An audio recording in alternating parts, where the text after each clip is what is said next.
y'all doing? I'm back again with another episode of The It Factor. As always, I'm your host, Jeremy Robinson, and today we have someone special. Go ahead, introduce yourself. My name is Skyler Pugh. I'm an actress, and I'm the owner of Sincerely Black. Yes, indeed. So with that, how are you doing mentally, physically, emotionally? Oh my gosh. Literally, like, I would just say, like, mentally, I'm dealing with radical acceptance, meaning accepting things I can't change, accepting things for what it is, and just stop trying to like make things go Sky's way and just let God take the route. He's just going to lead the way and I'm going to follow. My answer is yes. And it's been leading me. It's been doing good. That's good, man. That's all that matters, man. So with that and with God leading you, and I see you doing well, with things that you do when it comes to being able to step outside of the teaching sector, be able to help kids out with acting and things of that nature, and also getting your own gigs and going out, leaving Atlanta to go do gigs. Like you big time. You're growing. I'm trying. You know, I'm really trying. I'm like, y'all gonna see me. Y'all see me. Yes, I'm getting there. But yeah, like the kids, I feel like that's just, I kind of just fell into that with teaching. And I've always gotten along with kids. I like them as long as they don't come home with me. Gotcha. So that's kind of how I got into kids after the pandemic. Everybody was looking for work.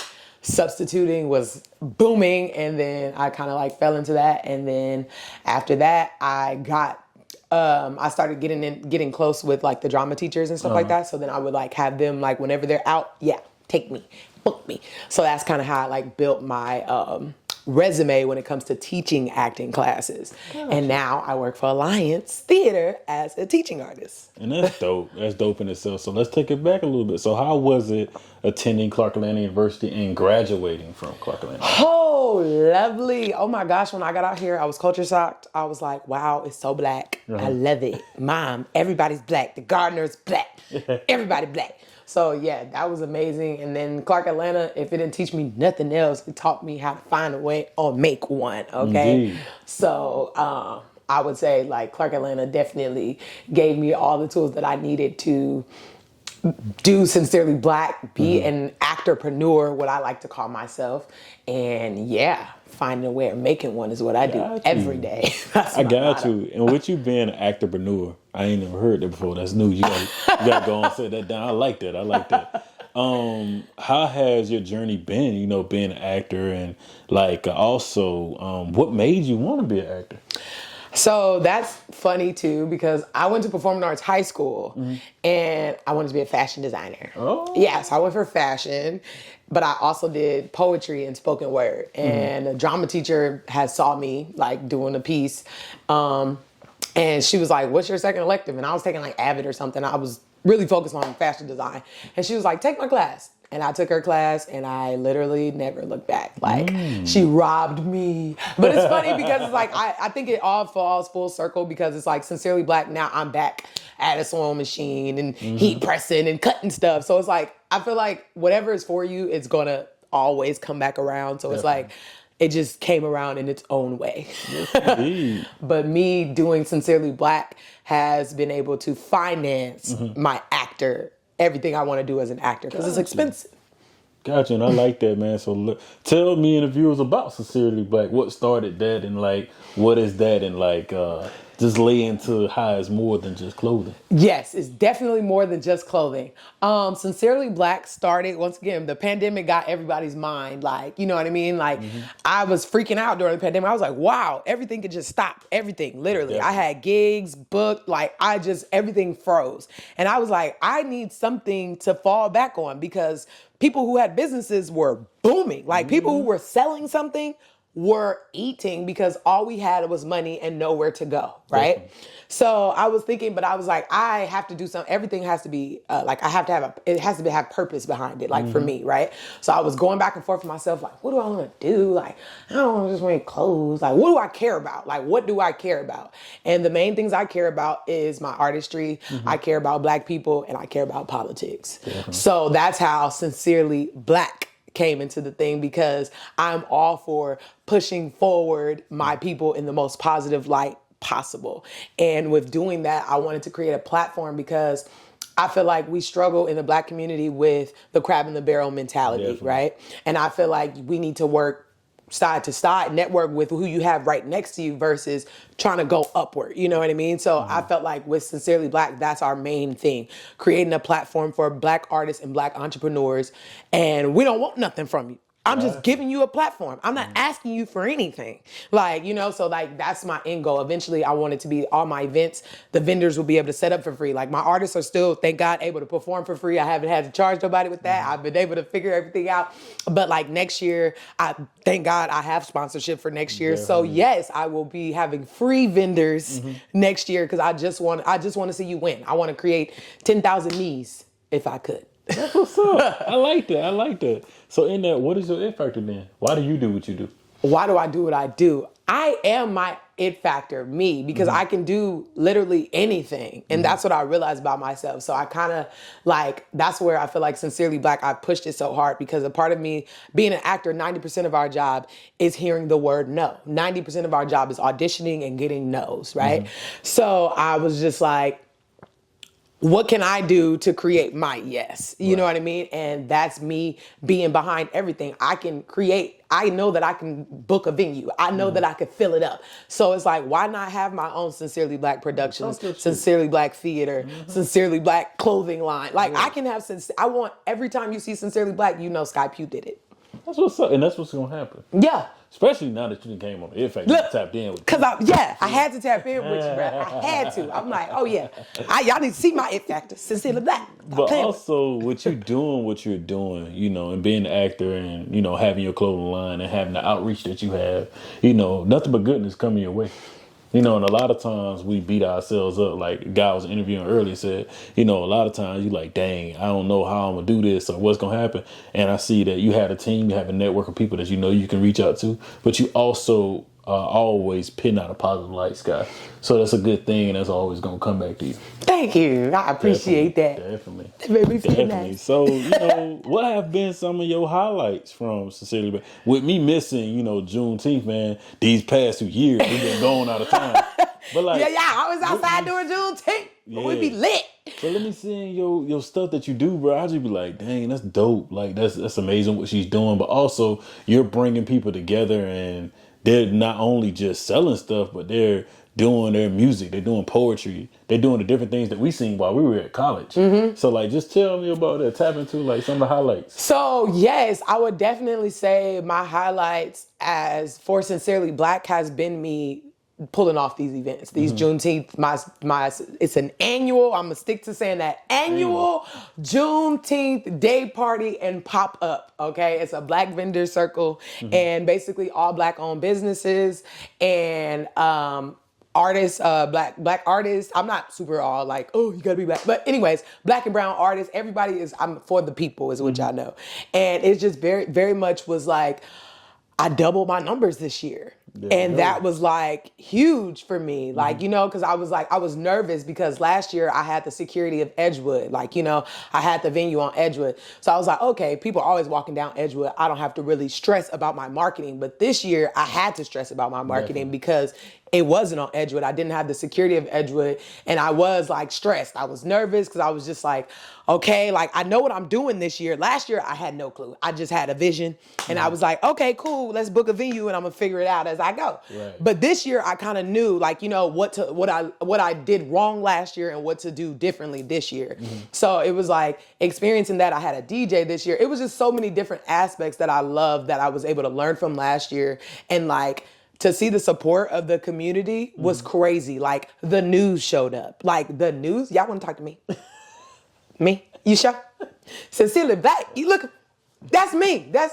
I wasn't sure. I was nervous at first because I was like, can I help you? Yeah, can I help you? Okay? Yeah, because they didn't, I was like, can I help you? What's up? But yeah, so that was a great experience. Like, and then it's just like, I have to like, of course I think I'm going to be a millionaire at the end of every event, right? Like my first event, I cried bad. Oh my God, I cried so bad. It was terrible. And it was just like, because I had been working, like I got an extra job. Like I was working like crazy 2 months before. Like I was tired, I was exhausted. And I just knew I was going to be a millionaire and I was not. And I was just like, the world was ending, and I cried. But I had to like, once I got done crying and I like saw what I did, I was just like, wow, like pat myself on the back. Most people have their first events and they're in the red. Like, when do you know that you made $3,500 in a day doing anything else? Like, you know what I mean? I had to like hold on, wait a minute. Are you in the red? Did you make some money? Was you know what I mean? So like, I have to like sometimes like focus on the now. And that's what I was proud of myself with this year's event. Like, cause I was present.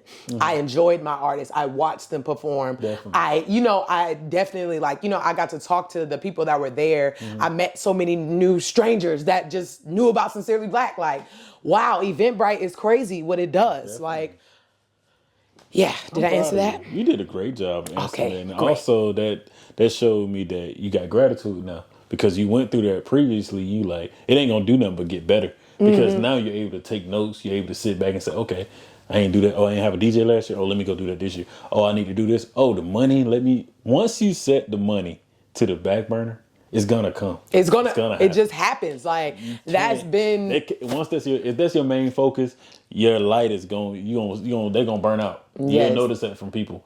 But what you saying and getting your word across is definitely gonna keep you going. Yes. And like, my biggest accomplishment, I would say, as an actor this year, my film that I was in, Because I Love You, written and directed by Joshua Cleat, won a Webby Award. Okay. We won the People's Choice Webby Award. We also won the IMDb Festival in Canada. So like, it's moving through the film circuit right now. And like, yeah, he got nominated for an Emmy as a director for this production. Like, it's been crazy, like mind blowing. Like, when I just say yes and stop fighting God, like, okay, yes. But you speaking about that stuff as a small stuff, but like, to be honest with you, I didn't even know that. You gotta promote that. We gotta know. I know you out here getting awards and stuff. We gotta know. Yeah. Yes. So we are out here grinding. Proud of you for that. So who is Sky outside of media, outside of acting, outside of Sincerely Black? Who are you?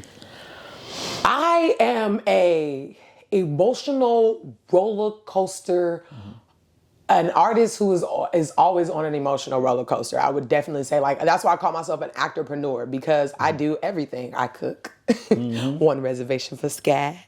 I do hair, see me. ATL twisting, like, I literally do everything. So I would just say, like, I'm a jack of all trades. Like my mom says, like, that's my baby. She's a Jamaican for real. Like, because I'm a hustler, like, and I was raised spoiled. Don't let that confuse you. Okay. I was raised spoiled and still came out a hustler. Right. So yeah, that's that.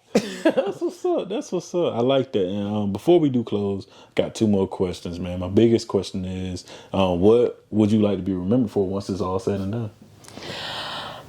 I want to be remembered for quality work, like quality artistry. So it's just like, that's why when I say, like, I'm very, like, everything has to have a purpose. So it's like, yes, I want a Sincerely Black theater, but I don't just want it anywhere. I want it specifically on Broadway, because we don't have any black-owned theaters on Broadway. Yeah. That's a problem for me, because we're doing black shows, but we have to water them down and make them comfortable for those white establishments to produce it. Definitely. So it's just like, I want you to be able to come, because theater, that's the thing that I love about theater and acting, you know what I mean? It's bold, it's gutsy, it's supposed to ask questions, you know what I mean? It's supposed to create conversation. So it's like, I don't want people to be like, you know what I mean? I want you to be able to bring it over here. Sincerely Black got you, let's do it. We want everybody to be snotting, crying, whatever you gonna feel at the end of this show, that's what we want. Like, you know what I mean? We're not watering anything down, which is why it's like Sincerely Black theater. Yeah, because I was out there for grad school auditions, and when I tell you, I was like, none of these theaters are black owned. I literally didn't even know it. Like, you know what I mean? Like, I didn't even know. So I was just like, wow, this is all owned by Jews. Let me put my name on one of these buildings. Don't worry about it. Gotta put Sincerely Black. Gotta put Sincerely Black in there. We in there doing the work. We're doing the work. Okay, yeah, you see. You understand. Would you happen to have any questions for me? Well, for one, I got you something. You know, I had to get you your Sincerely Black, hook you up Thank and you. stuff. This means a lot, And bro. yes, Y'all got in you a these little streets. Sincerely crew neck. And yes, I just want to say I'm proud of you. Like, I'm watching It Factor. I've watched It Factor grow since you first started, like your first episodes. And I just think it's amazing. But I would say, like, I know that with podcasts, it's hard to stay consistent. So how do you force yourself to stay consistent? What do you The do? biggest thing is I like doing it. Okay. That's one thing. The second thing after that is I shoot so much content and bring so many great people on that once I drop the snippet, people start asking me like, "Hey, when's Sky episode coming out?" Or, "Hey, when is?" And I'm like, "Hey, it's coming out next season." But Yeah. I got this. I got happening. you. Yeah. I got this happening, and it's turned into. I used to think like, "Dang, I really should get these people stuff out faster." It turned into a motivational factor because it's like, "Hey, at the end of the day, that's what the It Factor meant for. It's a podcast for the people." But at the end of the day, my boy said it when we started. When we started, Rick was like, "Content king." So let's go and have all the content in case something happen. Anything that come up, an episode gonna drop. And if it don't drop, we gonna drop some to let you know.